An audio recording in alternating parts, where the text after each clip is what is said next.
Buenos días, ¿se escucha? Sí, doctora. Ok, bueno, vamos a empezar con la clase de hoy. La clase de hoy va a ser de tuberculosis genitourinaria, que bueno, sobre todo nos vamos a enfocar al área urinaria, no tanto a nivel de genitales.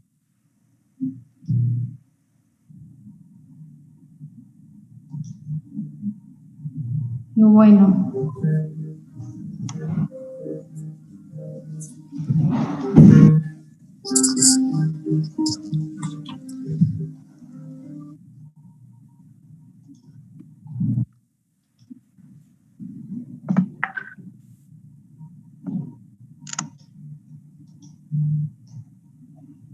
Bueno, entonces vamos a empezar con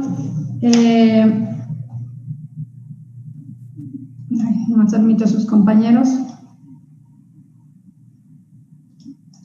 Bueno, la tuberculosis genitourinaria es una tuberculosis extrapulmonar, ¿no? Entonces, generalmente viene de vía pulmonar e invade otros órganos. Pero bueno, generalmente eso es lo que pasa. Hay casos en que es meramente urinaria, lo cual es extremadamente raro.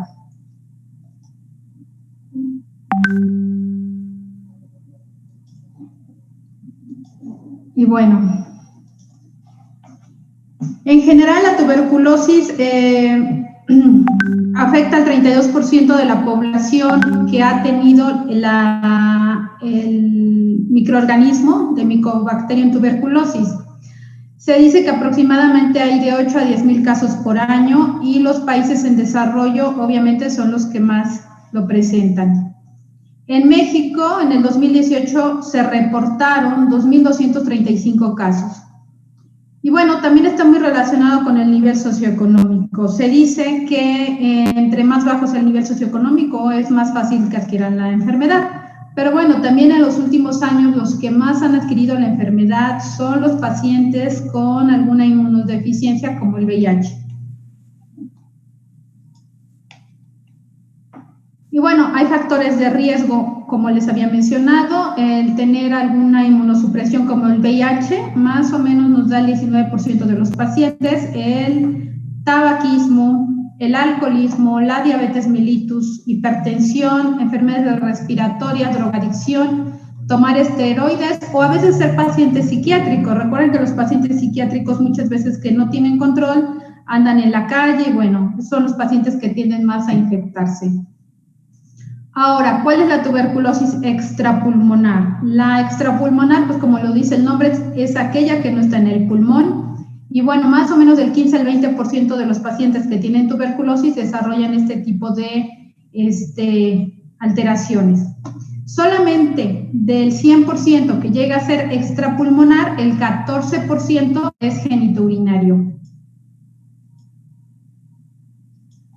Y bueno, se dice que en México del 20 a 40 años y sobre todo los hombres son los más afectados con las tuberculosis extrapulmonares. Entonces, en esta imagen vemos, esto es del libro y bueno, esto es información de Estados Unidos. Entonces, la extrapulmonar que más hay es la pleural, después viene la meningia, algunas diseminadas como órganos abdominales, genitourinaria, como habíamos dicho, es bajo, y bueno, otras dentro de las que pues serían prácticamente otros órganos, ¿no? Y bueno, a nivel genitourinario, ¿qué es lo más afectado? El riñón, ¿sí? El riñón es el que más se afecta. También hay afección a nivel testicular y en las mujeres puede afectarse las trompas de falopio, pero bueno, nos vamos a enfocar sobre todo a la tuberculosis renal. Bueno, hay que recordar que es un bacilo aerobio estricto ácido alcohol resistente. Y bueno, como tal, Mycobacterium tuberculosis es responsable del 99% de los casos de tuberculosis genitourinaria. Bovis y Africanum prácticamente no la causan. La mayoría es secundaria a una primoinfección, como les había dicho, generalmente el paciente tiene afección pulmonar y viene el contagio por inhalación, ingesta de alimentos, inoculación directa. Y bueno, la forma de diseminarse generalmente es a nivel vascular, por medio arterial, venoso, y de esta forma nos llega al riñón. También existe la vía linfática, que es menor o por contigüedad, lo cual es difícil, ¿no? Porque pues del pulmón por lo menos está el diafragma y después tiene que atravesar todo el retroperitoneo para llegar al riñón, entonces es más difícil, ¿no? Generalmente es por vía hematógena. Y bueno, los sitios ricos de oxígeno, como la fase arterial, es donde generalmente se da más la diseminación. Entonces, por eso habíamos dicho que el primer lugar es el pulmón y después vienen algunos otros sitios genitourinarios, donde habíamos mencionado que en hombres los testículos, en mujeres la trompa de falopio. Vejiga es más difícil, pero bueno, también se reporta. Y bueno, generalmente hay resistencia del tejido para destruir este microorganismo y a veces se sobreinfecta, como otras cuestiones que hemos ya revisado, porque hay demasiadas bacterias y bueno, el hecho de que se sobreinfecte a veces nos hace más difícil el diagnóstico. Vamos a ver otra imagen. Y bueno, después, ¿qué pasa? Si la infección inicia a nivel de vejiga, pues entonces, ¿qué se infecta? La orina, ¿no? Empieza a infectarse la orina llega a vejiga y en la vejiga es donde generalmente nos llega a ver algunos síntomas como irritabilidad vesical, algunas veces empieza a haber granulomas, que son manifestaciones de Mycobacterium, y si empieza a haber daño de fibrosis, estenosis, cicatricial, nos va a reflujo, nos puede haber algo grave. Y bueno, ¿qué pasa cuando se cierran estos conductos, que son los ureteros? Pues obviamente va a haber hidronefrosis, ¿no? Porque el hecho de que acá haya una estenosis hace que la orina no se vacíe de forma correcta a nivel del riñón y empieza a haber hidronefrosis. Y bueno, entonces, ¿qué pasa? Cuando hay orina infectada, ya habíamos visto en otro tipo de microorganismos, pues se pueden infectar la próstata, ¿no? Entonces, también puede haber infección de la uretra prostática, de la próstata. Generalmente esto no nos da dolor, solamente infección. Pero bueno, estos son generalmente cosas muy, muy extrañas. Lo que más infecta es el riñón. Y ya les había mencionado, el epidídimo y los testículos también se pueden infectar y bueno, empiezan a haber abscesos. Estos abscesos rompen la piel del escroto y por medio de la piel empieza a drenar. Es sumamente extraño, sumamente raro, pero bueno, hay que sospecharlo en pacientes que ya tienen tuberculosis genitourinaria como tal diagnosticada, o sea, a nivel renal, y empiezan a haber síntomas a nivel escrotal. Y bueno, a nivel urinario, ¿qué nos puede dar? Lo que habíamos dicho, la cistitis crónica. La cistitis son datos de irritación a nivel de la vejiga, entonces el paciente todo el tiempo tiene ardor, tiene ganas de miccionar, siente que la micción es incompleta. Y esto es muy importante, eso sí tienen que anotarlo muy bien. La piuria estéril, ¿sí? Si nos da un examen general de orina, que hay piocitos, que hay infección, pero no hay bacterias, hay que sospechar que sea tuberculosis. Esto se da porque hay un proceso irritativo. Entonces sale pus, pero la pus no tiene bacterias. ¿Qué va a tener esa pus? Pues micobacterias, entonces hay que estudiarlas. Puede haber hematuria microscópica en un examen general de orina, que debemos de generalmente nos marcan 1 o 2 cruces de hematuria, o ya en casos graves puede ser macroscópica. Esto quiere decir que está sangrando a nivel renal o está sangrando a nivel de vejiga. Y bueno, cuando se afecta a nivel testicular puede haber un epidídimo crecido, insensible, puede haber un seno escrotal drenando crónicamente material purulento, y bueno, también puede haber induración de la próstata o engrosamiento de las vesículas seminales. Cuestiones muy raras, ya les he dicho, pero la piuria estéril siempre nos habla de que el paciente pueda tener tuberculosis urinaria. Entonces, ¿cómo hacemos el diagnóstico? Pues tenemos que observar el bacilo tuberculoso en orina, ¿no? Generalmente se le pide PCR al paciente para saber si está como tal el Mycobacterium. Y bueno, no es algo que nosotros hagamos, ya lo hemos dicho, lo vamos a mandar al laboratorio. Entonces, ¿qué vamos a pedir? Un examen general de orina. Generalmente pedimos urocultivo porque les dije muchas veces se sobreinfecta por bacterias, y pedimos la PCR en sangre para diagnosticar tuberculosis. Ahora, ¿qué hacemos en cuestión de métodos de imagen? Pues esto depende de la extensión de la lesión y la sospecha que tengamos. Hay que hacer una palpación, sobre todo de la próstata, a nivel de los testículos, si estamos pensando que pueda haber afección a este nivel. Cuando estamos sospechando que haya lesión renal o del uretero, hay que pedir una urografía excretora, que ya dijimos. Ahora pedimos urotac, y en la urotac vamos a ver algunas lesiones como estenosis. Si estamos sospechando que la que tenga mayor afección es la vejiga, hacemos una cistoscopía, como se ve en esta imagen. Se mete el cistoscopio, se revisa la vejiga y en la vejiga se toman biopsias para saber si hay granulomas. Y bueno, también debemos de hacer algún estudio si queremos saber el grado de daño renal, que ya lo hemos visto, ¿no? ¿Con qué estudios lo hacemos? Generalmente con gamografía. Esto es cuando ya el riñón está afectado, nos demuestran que no hay buena depuración de creatinina y estamos sospechando que debemos de quitar un riñón que tiene tuberculosis. Primero tenemos que hacer un gammagrama. Y bueno, también podemos hacer estudios para ver la presencia o no del bacilo de tuberculosis dentro de la vía urinaria. Entonces, ¿para qué estudio nos serviría para ver presencia o no del bacilo? Pues únicamente la cistoscopía, porque ese es el momento una biopsia. No vamos a entrar a tomar una biopsia directa del riñón y diseminar, ¿no? Se toman biopsias vesicales y con eso ya tenemos una sospecha y hacemos el diagnóstico. Ahora, ¿qué presenta el paciente? Generalmente tienen malestar general vago, fiebre de bajo grado, fatiga, sudores nocturnos, no siempre hay irritabilidad. Generalmente es un diagnóstico de descarte. Ya hacemos un diagnóstico casi certero. Cuando la afección es en riñón, que ya les dije, en la mayoría de los casos, suele haber un dolor sordo en la fosa renal. ¿Cuál es raro? La lesión ya es muy grande.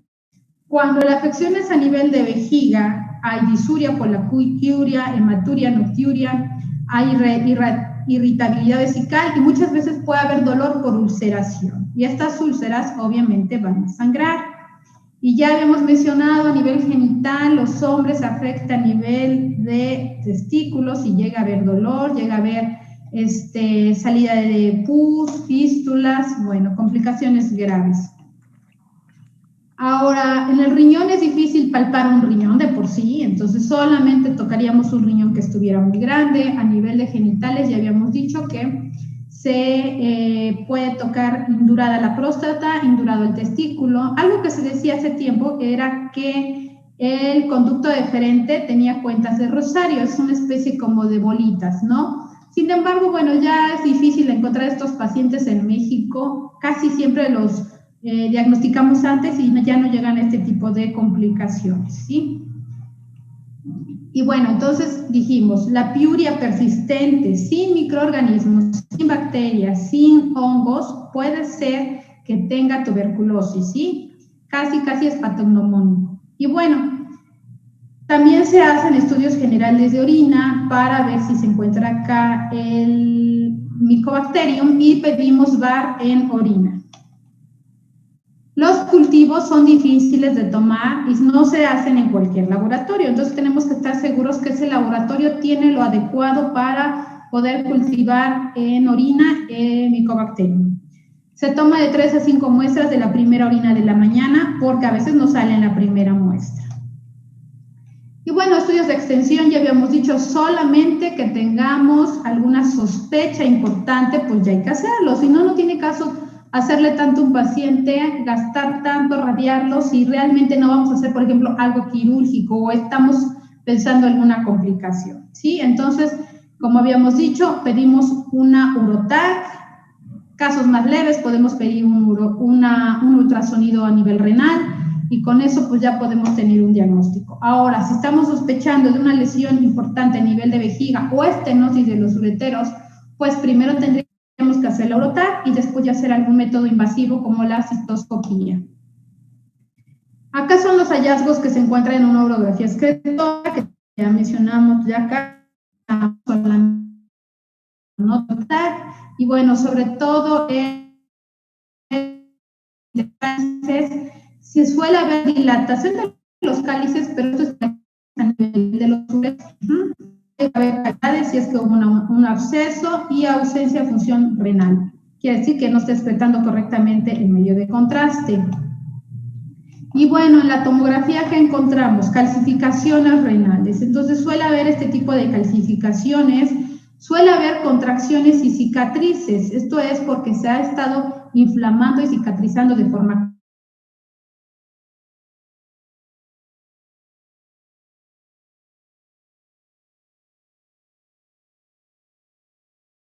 y nos da una alta sospecha de que el paciente tenga tuberculosis. Ahora, el hecho de que esté afectado el riñón izquierdo no quiere decir que se vaya a afectar el riñón derecho, no siempre es bilateral. Entonces, tenemos que sospechar, aunque solamente sea un riñón. Y bueno, ya vemos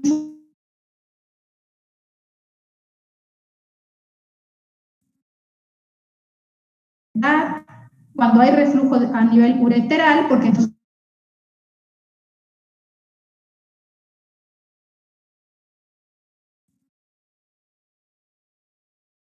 hacer una cistoscopía cuando duda diagnóstica. Entonces, si no tenemos un diagnóstico certero de tuberculosis, que a lo mejor los cultivos, los VAC, no nos sale el microorganismo, tenemos la sospecha, es mejor hacer una cistoscopía. De cistoscopía se toman biopsias y encontraríamos granulomas. O por el contrario, a lo mejor en la cistoscopía ya encontramos algún otro tipo de enfermedad, algo inflamatorio o cáncer. Y bueno, estas son las imitadoras, como les dije, de tuberculosis, que puede ser algo que ya habíamos visto, hongos, parásitos, y bueno, todos estos cursan con cistitis, hematuria, y muchas veces también tenemos fibrosis. Entonces, no nos debemos de casar con la idea de que es tuberculosis, hay que sospechar los demás, y bueno, con eso también depende del área endémica donde esté el paciente. Ya haríamos los demás estudios, ¿no? Entonces, ¿qué pasa con estos pacientes? Pues evolucionan a una cistitis crónica, a una pielonefritis, a una epididimitis aguda o crónica, puede haber papilitis necrotizante a nivel renal o poliquitosis renal medular. Entonces, debemos separar el problema en cuanto lo encontremos para que el paciente no tenga complicaciones. Bueno, esta es la primera parte, que es la parte prácticamente diagnóstica. Después vamos a ver el tratamiento. Es importante esto, tener la sospecha, ¿no? Si nosotros tenemos la sospecha, pues obviamente no vamos a encauzar nuestros estudios diagnósticos a lo que el paciente requiere. También debemos de tener diagnósticos diferenciales, eso es muy importante, ¿no? Ahora, ¿qué es el dato importante en esta clase que diríamos ya todo es tuberculosis y nos encaminamos a buscar tuberculosis? Dijimos la piuria estéril. Si el paciente tiene en un examen general de piuria y es estéril, no hay bacterias, no hay hongos, sospechamos que